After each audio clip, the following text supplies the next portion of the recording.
Mesdames et messieurs, bonjour et bienvenue à vous dans cette nouvelle édition. Voici les principaux titres qui vous seront développés.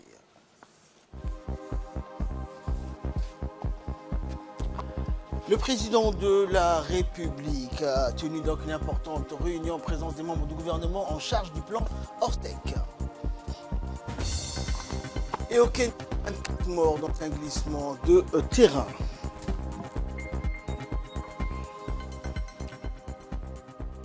Bonjour à tous, merci à vous de nous rejoindre. Le président de la République, Ismaël Omar Guelleh, a tenu aujourd'hui une importante réunion de consultation avec les différents départements ministériels impliqués dans l'organisation des secours ou appelés communément Orsec.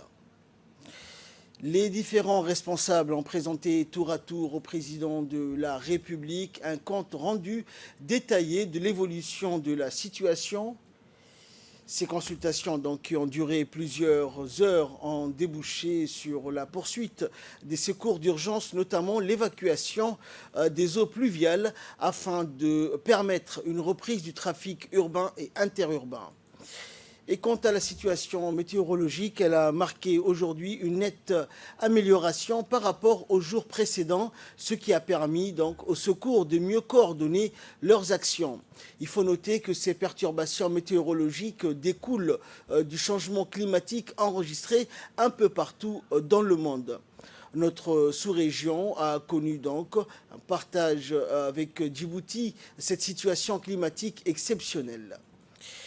Et dans son intervention, le président de la République a appelé donc tous les responsables à prendre leurs responsabilités et à travailler de concert pour aider donc leurs concitoyens et également donc réparer et permettre aux citoyens de circuler librement en réparant les voies d'accès aux artères principales de la capitale. On écoute le président de la République. Les précédentes inondations, on en a tiré aucun enseignement. Les équipements qui doivent être constamment révisés, entretenus, les scénarios que nous devions faire tout le temps. Cas d'incendie, cas de sinistre, cas de prévoyance, n'a pas fonctionné. Bien au contraire, les gens se sont éparpillés, chacun a couru de son côté. Maintenant, nous voulons un tableau des sinistres d'abord. Ensuite, il appartient aux responsables de mettre en place tout un dispositif qui permette de faire face, non pas à ce degré, mais encore à quelque chose de plus important. Et faire des exercices, et souvent, pour qu'on puisse faire face, on dit, avec des hypothèses, où on dit, si il nous arrivait ça, comment on va réagir? S'il nous arrive des incendies, comment il faut faire face? Si les tremblements de terre, comment on va faire? Quels sont les services qui doivent rentrer en premier, quels sont en deuxième position? Comment on peut travailler dans ces conditions? Service de l'assainissement, les incendies, la météo, les forces armées et de défense, les routes, l'hygiène. Mais pour les nouveaux dispositifs, le ministère du Logement, de l'Habitat, de l'Urbanisme, doivent assumer leurs responsabilités. Et à l'issue de cette réunion, notre équipe a également pu recueillir la réaction du Premier ministre Abdelkader Kamel Mohamed qui a pris part donc à cette importante réunion. On l'écoute. Depuis quelques jours, nous sommes sous la pluie. Les équipes de toutes les institutions, à savoir l'assainissement, je ne veux pas tous les citer, la voirie, les services de protection civile et même les institutions qui ont des uniformes, qui travaillent d'arrache-pied, pour évacuer les eaux. Malgré qu'il pleut, on est quand même arrivé à diminuer l'eau. sensiblement dans les quartiers et dans les grands axes. Et nous pensons que cela ne prendra pas beaucoup de temps. D'ici au maximum 48 heures, on peut assécher. Déjà, on me dit que 70% de la ville et grands axes sont déjà asséchés. Et donc, même s'il pleut demain et après-demain, d'après les météos, nous disaient jusqu'à mardi, il va pleuvoir, ça ne posera pas de problème pour essayer d'évacuer les eaux des pluies. Et nous allons donc, pour le moment, nous avons les personnes qui sont âgées, la mère qui allait l'enfant, tout ça, on les a évacués vers des centres où on leur donne donc tout ce qu'il faut, la nourriture et même le lait pour les enfants et ainsi de suite. Ces gens-là, on va les ramener chez eux et donc le reste du temps, on va essayer donc de nettoyer les écoles où on a évacué ces gens-là et les centres de CDC qui sont aussi servis d'abri pour ces personnels âgés et pour les personnes qui sont vulnérables. Et nous pensons que au maximum, d'ici à la fin de la semaine, nous pensons que nous allons terminer ce travail. Même s'il pleut un peu, ce n'est pas grave. Nous maîtrisons la situation parfaitement et les gens peuvent parler à droite et à gauche. Nous avons besoin de personne. Nous sommes capables de travailler nous-mêmes et d'évacuer les eaux qui sont sur les grands axes. Et puis, bon, d'ici mercredi, jeudi au plus tard, nous pensons devoir terminer tout ce travail, même s'il pleut. Santé à présent, dans le cadre du plan Orsec, le ministère de la Santé a déployé une vaste opération d'assistance médicale aux sinistrés des pluies torrentielles. En effet, des équipes mobiles du ministère de la Santé ont été mobilisées pour porter assistance aux sinistrés dans la capitale et dans les régions de l'intérieur. Le ministre de la Santé, Mohamed Al Mediri, a supervisé les activités des équipes médicales au niveau des sites d'accueil qui ont été mis en place depuis vendredi pour porter assistance et soins aux sinistrés. Le ministre a par ailleurs assuré les sinistrés du soutien total du gouvernement qui sont à pied d'œuvre pour leur apporter toutes les aides nécessaires dans le cadre du plan Orsec piloté par le ministère de l'Intérieur. Depuis vendredi, des médecins, infirmiers, ambulanciers sont mobilisés sur place au niveau des sites d'accueil afin de prodiguer soins et assistance à tous les sinistrés suite aux récentes pluies diluviennes qui ont été enregistrées dans le pays. Le ministère de la Santé rappelle également qu'un numéro vert gratuit, le 119, est mis à la disposition de la population H24 pour répondre aux besoins médicaux d'urgence. En raison des prévisions météorologiques, le ministère de la Santé appelle la population djiboutienne à veiller aux précautions d'hygiène et de propreté environnementale afin de prévenir l'insalubrité qui est source d'infections et de maladies. Et ces dernières pluies diluviennes donc ont causé plusieurs dégâts dans la capitale et dans les régions de l'intérieur. Les services de l'EDD et de l'ONEA donc et de l'assainissement également sont à pied d'œuvre pour réparer notamment les câbles électriques arrachés des poteaux, les routes qui ont été endommagées donc par les fortes pluies et les eaux donc d'inondation et également les maisons sinistrées. Plusieurs canalisations de l'assainissement et de l'ONEA donc sont à ciel ouvert donc et ont été donc arrachés pour certains par les eaux et certains donc sont sérieusement endommagés par les eaux pluviales. Et les directions de l'assainissement et de l'ONEA sont à pied d'œuvre donc pour prendre en main ces situations difficiles pour les populations des différents quartiers touchés par ces pluies torrentielles.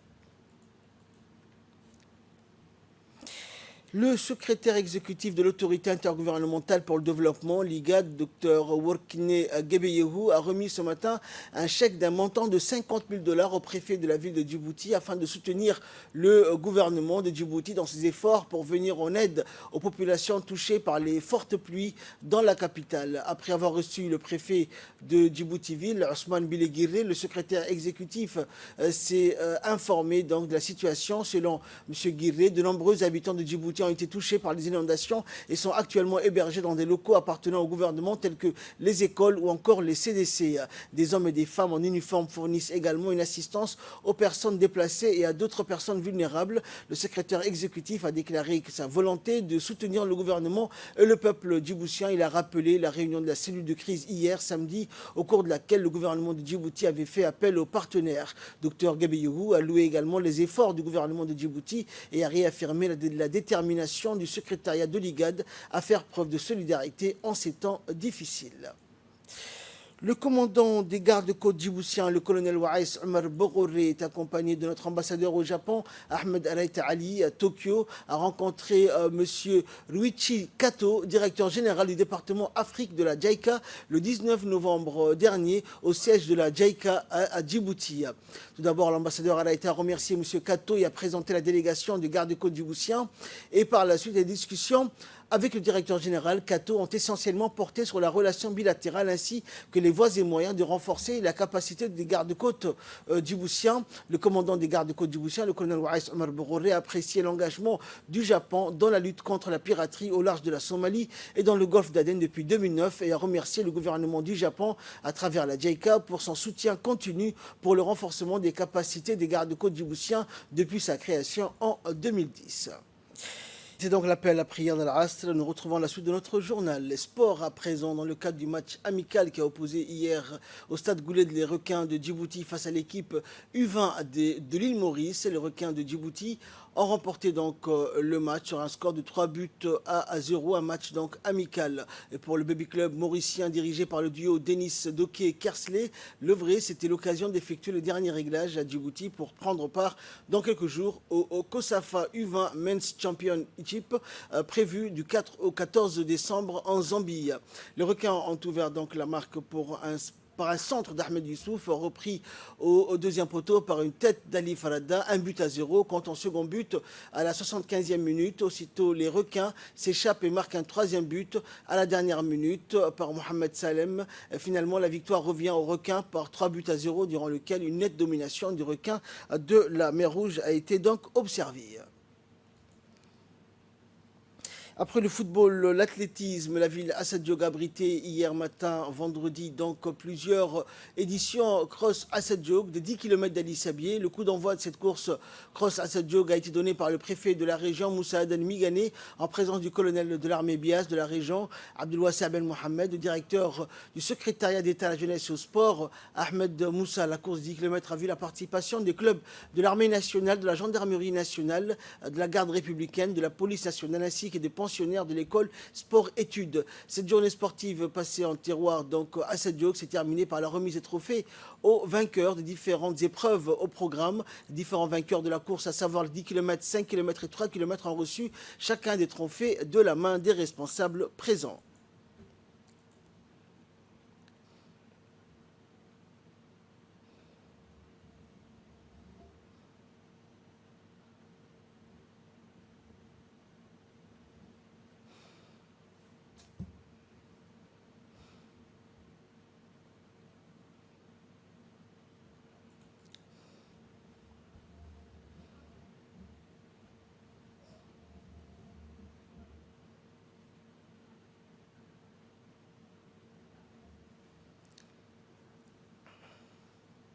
Fait divers pour clore l'actualité nationale dans le cadre de la lutte contre la contrebande sous toutes ses formes. C'est à la barrière du poste frontalier de Galafi que les éléments de la douane, en collaboration avec la police nationale, ont arrêté donc une voiture de marque Land Cruiser donc a été arrêtée. Et cette voiture chargée de passagers en provenance de l'Éthiopie a été prise en flagrant délit contenant et portée à bord non seulement des passagers mais des produits illicites composés de produits et médicaments contrefaits. Et par la suite, après la fouille, ont été découverts et saisis plusieurs médicaments, notamment 900 tablettes de Viagra contrefaits de 4 comprimés et 120 paquets de 10 tubes de 10 grammes de Dernovat de marque éthiopienne. Toutefois, la voiture en arrestation et le chauffeur immobilisé ont été transférés au parquet. Le directeur général de la douane et des droits indirects, Gouled Ahmed Youssouf, a adressé ses vives félicitations à l'ensemble des éléments de la douane et de la force nationale de la police frontalière de Galafi pour leur collaboration contre la lutte de produits de contrebande. Actualité internationale à présent, 24 morts dans un glissement de terrain au Kenya. Au moins 24 personnes seraient mortes à la suite d'un glissement de terrain dans l'est du Kenya. Les habitants de Pokot occidental ont été balayés par le glissement de terrain après les fortes pluies de vendredi soir dans la région. Le commissaire du comté de West Pokot, Apollo Okello, a déclaré que 12 corps, dont 7 enfants, ont été retrouvés et que les recherches se poursuivent, rapporte donc le Daily Nation. Les opérations de sauvetage ont été interrompu car la plupart des ponts ont été balayés et il pleut toujours énormément. Et donc, concernant cette situation, les autorités ont pris à bras le corps les recherches qui se poursuivent toujours. Agresseurs, harceleurs, t'es foutu, les femmes sont dans la rue. Des dizaines de milliers de personnes ont battu le pavé hier dans toute la France pour dire stop aux violences sexistes et sexuelles. Une marée violette pour peser sur le gouvernement à 2 jours de la fin du Grenelle lancé contre ce fléau. La trentaine de marches organisées en France a rassemblé 150 000 personnes, dont 100 000 à Paris, selon le collectif féministe #NousToutes. Le cabinet Occurrence a pour sa part dénombré 49 000 manifestants dans la capitale lors de son comptage pour un collectif de médias. À Paris, derrière la banderole de tête tenue par l'Union nationale des femmes de féminicide, plusieurs personnes portaient des pancartes affichant la photo de leurs proches tués. Depuis le début de l'année 2019, au moins 117 femmes ont été tuées par leur conjoint ou ex-conjoint selon un décompte et une étude au cas par cas à mener. Près de 70 organisations et de nombreuses personnalités se sont jointes au défilé parisien. Parmi elles, donc, les comédiennes Muriel Robin, Alexandra Lamy, Julie Gaillet, Sandrine Bonner, Eva Darlan ou encore Vincent Trintignant, le frère de Marie, tué par Bertrand Cantat en 2003. Et enfin, pour un emploi créé par Amazon, le commerce de proximité en perdrait près de 2. Dans une note publiée ce 21 novembre, l'ancien secrétaire d'État au numérique, Mounir Mahjoubi, se montre très critique envers Amazon. Il estime que l'entreprise américaine fait perdre plus d'emplois au commerce de proximité qu'elle n'en crée. Amazon aurait détruit plusieurs milliers d'emplois en France. C'est le sévère constat dressé par l'ancien secrétaire d'État au numérique, Mounir Mahjoubi, dans une note publiée 21 novembre dernier, intitulée Amazon vers l'infini et Pôle emploi. Le géant américain est en pleine opération de communication. Il vient d'ouvrir un 6e centre de distribution en France, à Brétigny-sur-Orge, et avance le chiffre de 9 300 emplois et l'embauche de 9 000 intérimaires au moment des fêtes de fin d'année. Pas de quoi se réjouir. Pour autant, selon le député de Paris, ces embauches peuvent impressionner. Pourtant, elles sont courantes dans le domaine de la distribution, tous les acteurs ayant amplement recours pour répondre à la demande des fêtes de fin d'année. Le député appuie son analyse sur plusieurs chiffres et estimations. C'est la fin de ce journal. Merci de l'avoir suivi. Restez avec nous. Le programme continue sur Télé Djibouti.